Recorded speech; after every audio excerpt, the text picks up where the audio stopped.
Assalamualaikum warahmatullahi wabarakatuh. Bismillah walhamdulillah. Assalatu wassalamu ala rasulillah wa ala alihi wa sahbihi wa mawalah. La hawla wa la quwata illa billah. Qala Allah Ta'ala fil Qur'anil Karim, a'udzu billahi samil alim minasy syaithanir rajim. Fa'alhamaha fujuraha wa taqwaha qad aflaha man zakkaha wa qad khaba man dassaha. Sadaqallahul azim.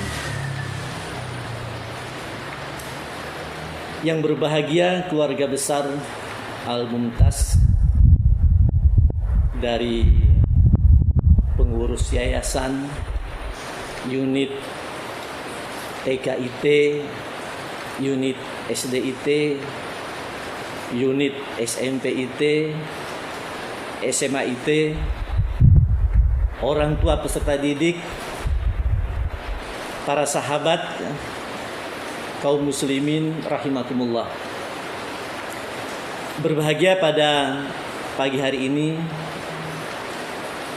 kita dapat bertemu, dapat bersua, dapat bersilaturahim secara virtual, tentu saja dalam rangka kita akan menyambut tamu agung bulan suci Ramadan.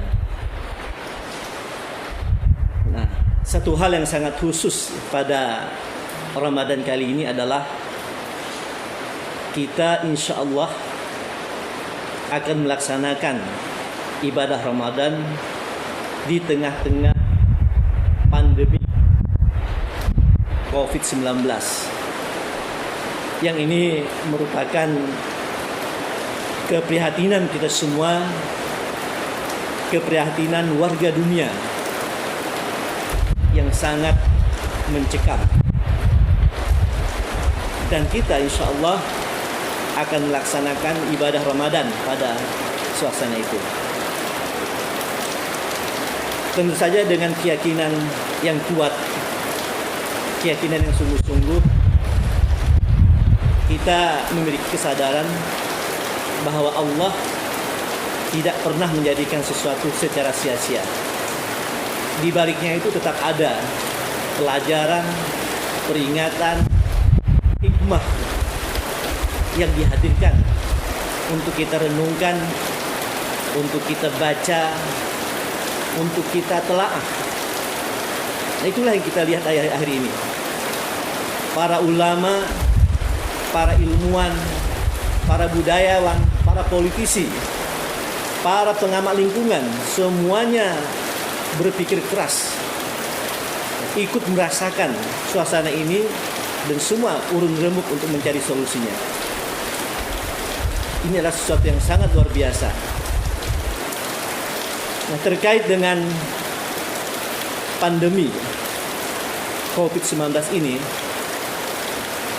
sedikit demi sedikit kita mulai merasakan adanya hikmah-hikmah yang muncul.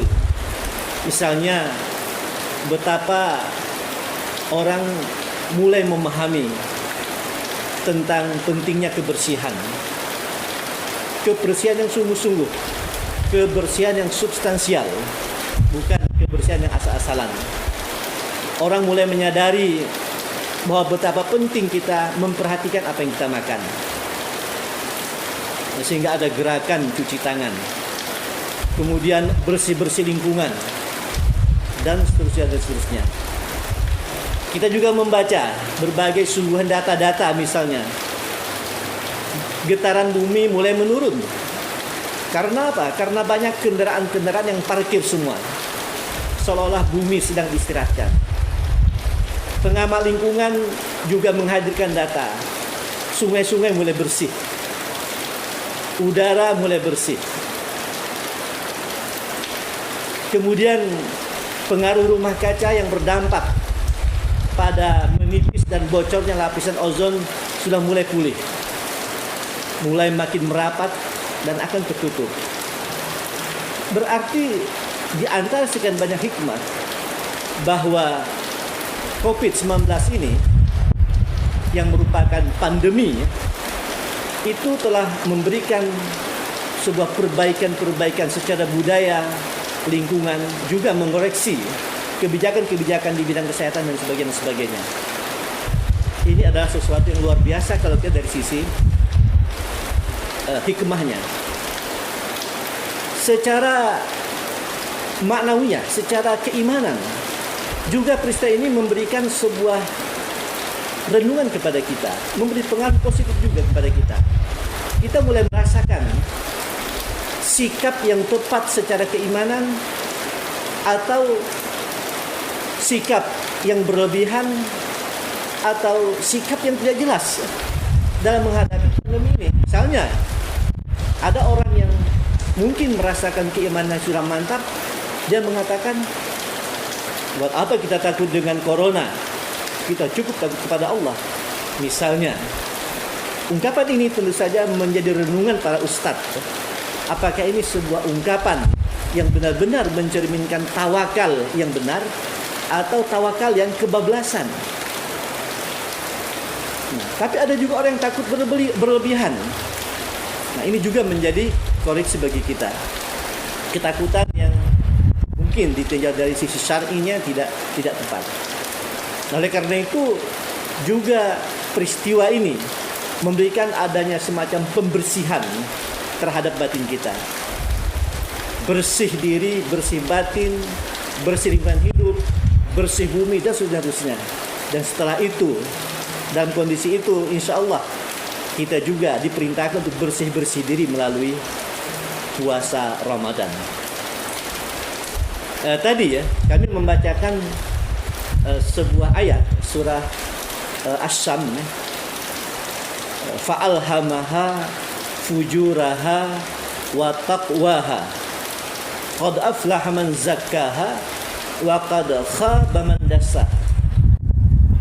Bahwa Allah itu mengilhamkan, memberi jalan kepada jiwa kita, yaitu jalan fujur dan jalan takwa, jalan yang menuju pada kejahatan dan yang pada kebaikan.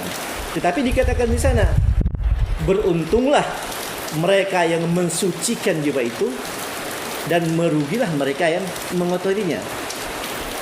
Nah, di sini untung rugi seseorang sangat tergantung pada bagaimana dia memberdayakan, mensikapi jiwanya. Apakah dia kotori jiwa itu ataukah dia bersihkan jiwa itu. Kalau dia membersihkannya berarti dia menghadirkan dirinya sebagai orang beruntung. Tapi kalau dia kotori berarti dia menjerumus dirinya ke sesuatu yang buruk, yang jelek dunia juga akhirat. Nah, apa makna yang kita tangkap dari sini adalah ternyata kita perlu memproses jiwa kita untuk menjadi bersih. Nah, oleh karena itulah dalam skala yang lebih luas kami ingin mengajak kita semua untuk merenung lebih jauh, lebih mendalam. Nanti akan kita hubungkan dengan puasa yang akan kita lakukan. Saja begini, kita diperintahkan puasa Ramadan ini, apa sih kaitannya dengan Allah menciptakan kita ke dunia ini? Kalau kita lihat ada dua ayat yang menjelaskan tentang tujuan penciptaan kita. Misalnya di satu sisi Allah menyatakan kita diciptakan sebagai khalifah, yaitu sebagai pemimpin, sebagai pemakmur bumi. Wa iz qala rabbuka lil malaikati inni ja'ilun fil ardi khalifah. Di sisi lain Allah menyatakan bahwa tidak kita diciptakan kecuali untuk sebagai makhluk yang selalu memperhambakan diri beribadah. Wa ma khalaqtul jinna wal insa illa liya'budun. Nah, kalau kita melihat dua ayat ini, bahwa menghadirkan diri sebagai hamba, yang kemudian si hamba ini harus melaksanakan fungsi kekhalifahan, ini bukan perkara yang ringan. Bukan perkara yang ringan. Dengan kata lain, ini tugas yang sangat berat. Makanya amanah yang begini pernah Allah berikan kepada bumi, menolak. Yang lain menolak, tetapi manusia yang menerimanya. Makanya dikatakan manusia bodoh menerima amanah seperti ini. Tapi sudahlah, karena ini sudah menjadi takdir kemanusiaan kita, kita menerima amanah ini. Mau tidak mau kita harus benar-benar menjadi hamba yang baik dan menjadi pelaku yang baik sebagai khalifah fil ardh. Nah, karena beratnya tugas inilah, maka Allah menyertakan unsur-unsur dalam diri manusia yang memungkinkan untuk melaksanakan tugas tersebut. Makanya Allah menyertakan akal pikiran kepada kita. Allah menyertakan nafsu kepada kita. Lalu di bawah atau yang menjadi fundamen dari akal dan nafsu, Allah menciptakan fitrah kepada kita. Nah, akal adalah merupakan pisau untuk manusia itu menganalisis untuk bagaimana dia berinteraksi dengan lingkungan sebagai supaya potensi-potensi yang ada di muka bumi ini bisa kita manfaatkan dengan baik. Lalu nafsu itu Allah ciptakan untuk kita untuk apa? Supaya muncul semangat, muncul kemauan-kemauan. Nah, paduan kemauan dan kemampuan di sinilah yang hanya menimbulkan adanya karya-karya, baik itu karya budaya, baik itu karya di bidang sains, dan masih banyak lagi karya-karya lain yang akhirnya melahirkan peradaban umat manusia. Tetapi satu hal yang harus kita sadari, terkadang perjalanan nafsu dan akal itu seperti anak panah yang lepas dari busur. Nah, dia itu bisa tidak terkendali. Nah, karena itulah Allah tidak hanya menciptakan nafsu, akal beserta fitrah yang melandasinya, tetapi juga Allah sertakan adanya syariat yang memastikan manusia itu bisa berjalan pada rel yang benar. Memastikan manusia itu memiliki peta jalan, tahapan-tahapan perjalanan yang dia lakukan. Kemudian rambu-rambu perjalanan yang harus dia perhatikan. Supaya apa? Supaya fungsi dia tadi sebagai khalifah dan hamba Allah itu tidak menjadi melenceng.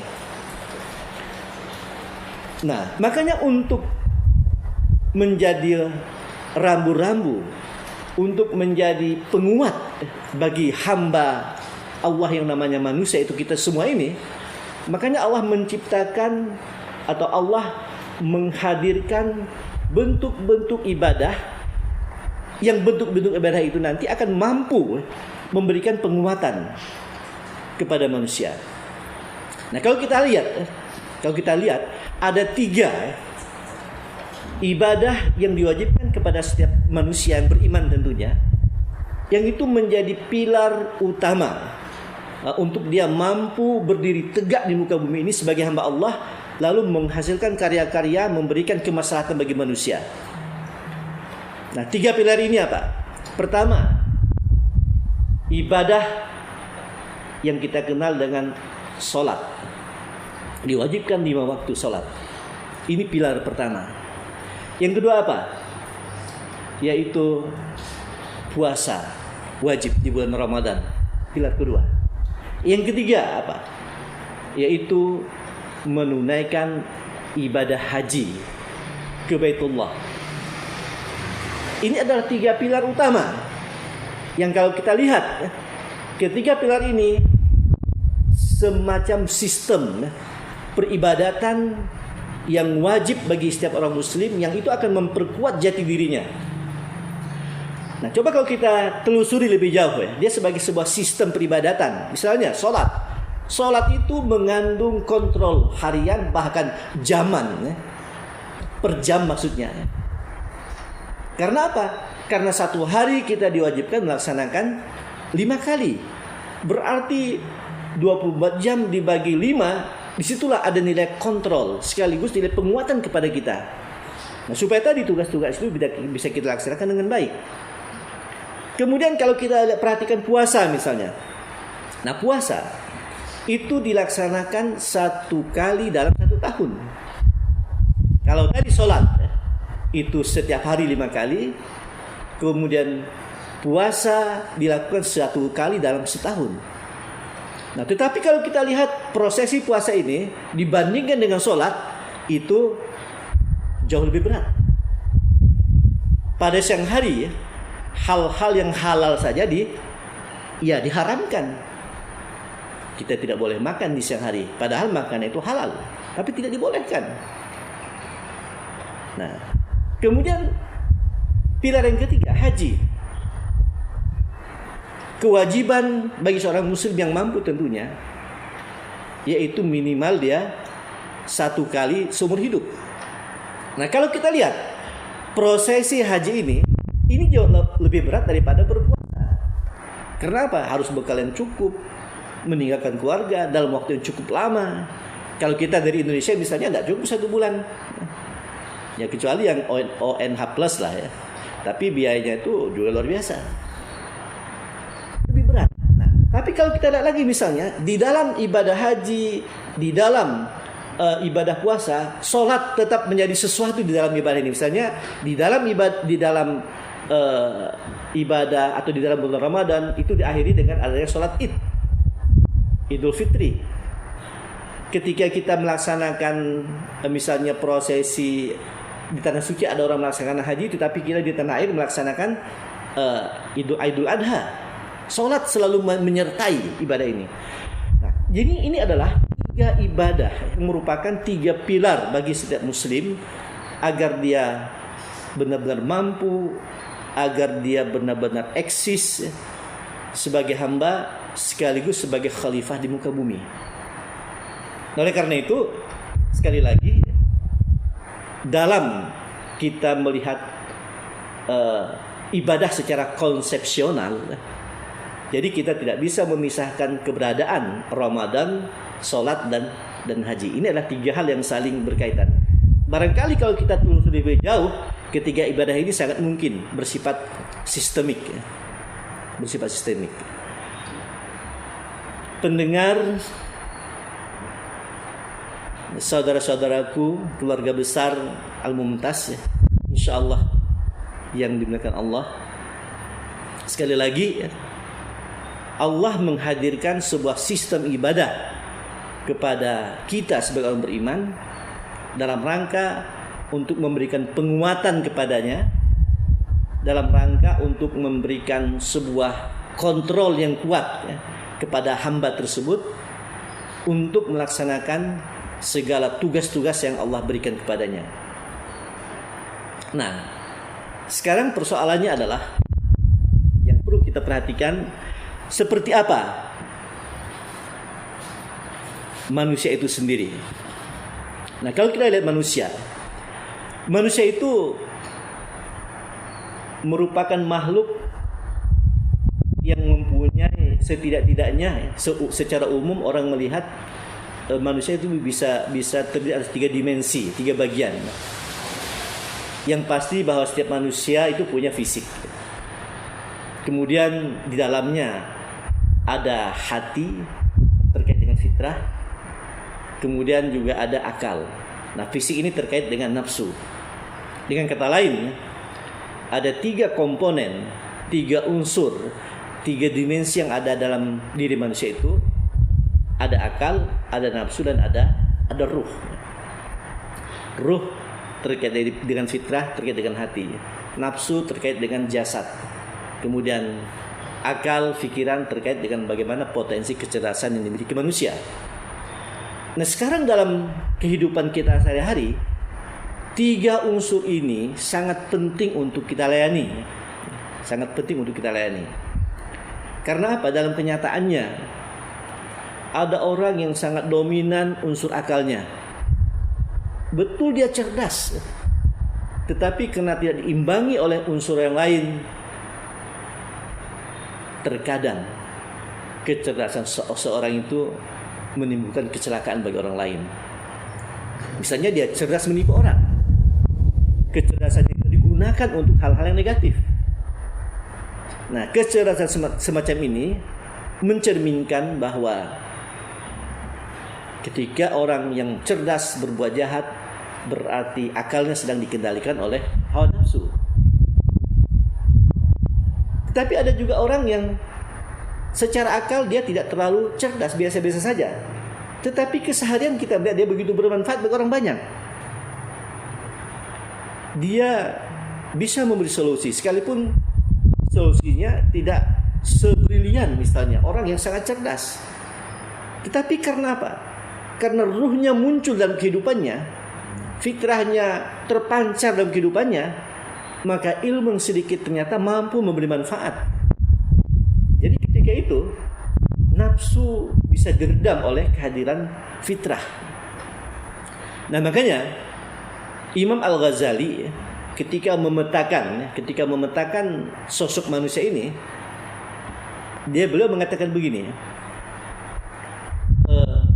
di dalam manusia itu 3 unsur tadi itu mesti ditempatkan secara baik dan benar. Kalau tidak salah tulisan beliau ini diberi judul kecil Kimia Kehidupan. Beliau mengatakan begini, ruh di dalam diri manusia itu kalau di dalam sistem pemerintahan yang mengandung sistem kerajaan itu diibaratkan sebagai raja. Kemudian akal itu diibaratkan sebagai perdana menteri. Kemudian nafsu itu sebagai tentara. Nah, ini adalah sebuah penempatan yang baik menurut beliau. Kalau ruh itu memang ditempatkan sebagai raja, kemudian perdana menteri adalah akal, kemudian nafsu adalah tentara pasukan, ini adalah sebuah penempatan yang baik. Artinya campuran kimianya itu menimbulkan kebahagiaan. Karena apa? Tentara yaitu nafsu itu selalu bergerak atas perintah akal. Kemudian akal itu memberikan solusi itu atas pertimbangan ruh. Tetapi kata beliau, ketika susunan ini menjadi terbolak-balik, misalnya muncul akal itu terdominasi oleh nafsu,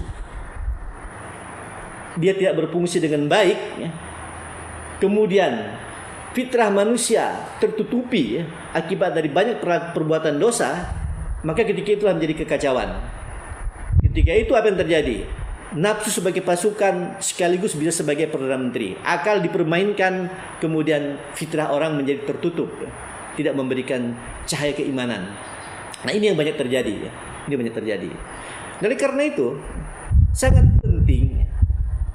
penting bagaimana kita menyusun, bagaimana kita menempatkan ruh, menempatkan akal, menempatkan nafsu secara benar supaya tadi muncul kebahagiaan. Nah cuma persoalannya untuk kita bisa menempatkan supaya ruh kita benar-benar menjadi raja, jadi yang menjadi pemberi sinyal-sinyal perintah yang paling mendasar. Kemudian akal itu menganalisa, kemudian analisanya itu bisa menghasilkan sebuah formula-formula yang menjadi solusi, dan kemudian nafsu sebagai pasukan mampu mengeksekusi di lapangan secara tepat. Itu memerlukan sebuah ikhtiar.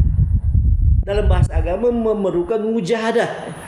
Jadi bukan macam kita nyusun buku, tetapi harus ada sebuah mujahadah untuk benar-benar kita menempatkan ruh sebagai raja. Nah, bagaimana ruh sebagai raja? Dia harus dekat kepada Allah. Dia harus bersih, harus suci. Kita harus jauh dari dosa. Kita harus banyak berkomunikasi dengan Allah. Kita harus banyak baca Quran. Itu adalah sebuah cara untuk kita melakukan, memposisikan. Nah, atau ibaratnya kalau kemarin kita banyak dosa, kalau kita mau mereposisi bagian-bagian tadi, maka rumusnya adalah itu, mendekatkan diri kepada Allah dengan formula, dengan cara yang sudah Allah dan Rasulullah contohkan kepada kita. Nah, ini yang kami katakan tadi, bahwa Allah mensyariatkan bentuk-bentuk ibadah makhdah kepada kita. Dalam mengapa tadi? Sebagai kontrol dan sebagai penguat. Saudara-saudaraku seiman, insya Allah dimuliakan Allah. Nah sekarang, kalau sudah terjadi posisi yang tepat akal, ruh, nafsu, maka lahirlah manusia yang penuh dalam keseimbangan, atau yang biasa kita sebut dengan insan yang tawazun, yang penuh dalam keseimbangan. Karena apa? Karena posisi ketiga bagian tadi dalam diri seseorang itu menjadi berada pada posisi yang tepat. Nah, sehingga orang-orang seperti ini memang memiliki karakter yang biasa orang sebut dengan manusia yang robbani. Nah, itu dalam sisi konsepsional. Nah, sekarang kita lihat bagaimana sejatinya manusia yang Allah sinyalir dalam Al-Quran. Sebenarnya begini, tadi di dalam ayat pembukaan Allah menggambarkan kepada kita tentang adanya jiwa dalam diri manusia. Fa'alhamaha fujuraha wa taqwaha. Qad aflaha man zakkaha wa qad khaba man dassaha.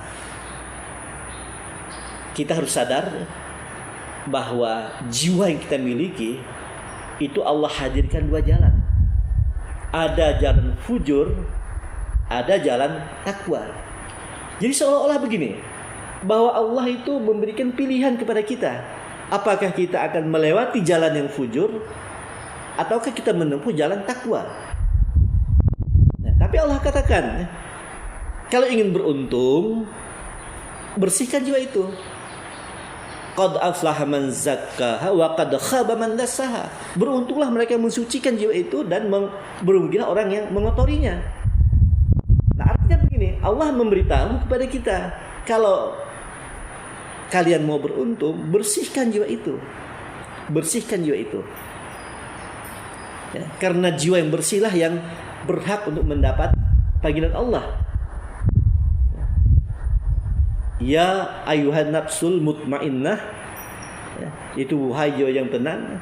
Yang kemudian jiwa yang tenang itu yang dipanggil untuk masuk ke dalam surga Allah bersama orang-orang yang beriman. Itu sisi pertama. Yang kedua, Allah menggambarkan kepada kita tentang bagaimana posisi manusia terhadap perintah-perintah Allah. Misalnya kalau kita lihat di dalam surah Al-A'raf, surah ke-7 ayat 179, Allah berfirman di dalam ayat ini adalah,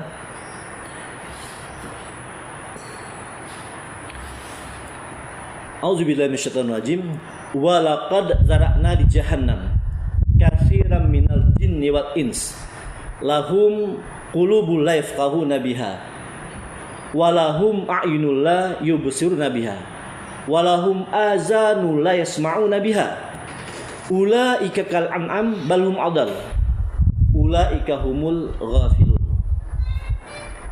Nah, jadi di sini Allah mensinyalir kepada kita, bukan hanya manusia tetapi jin.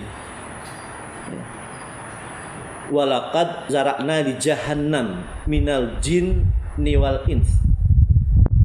Kebanyakan yang masuk ke dalam neraka jahanam itu dari golongan jin dan manusia. Mengapa? Lahum qulubun la yafqahuna biha. Mereka mempunyai hati, mempunyai qulub, tetapi hatinya tidak memahami ayat-ayat Allah. Walahum azanun la yasma'una biha. Mereka mempunyai mata tapi tidak untuk melihat ayat-ayat Allah. Kemudian dikatakan lagi, mereka mempunyai telinga. Walahum a'yunun la yubsiruna biha. Walahum azanun la yasma'una biha. Ya. Tadi mempunyai mata, kemudian juga mempunyai telinga.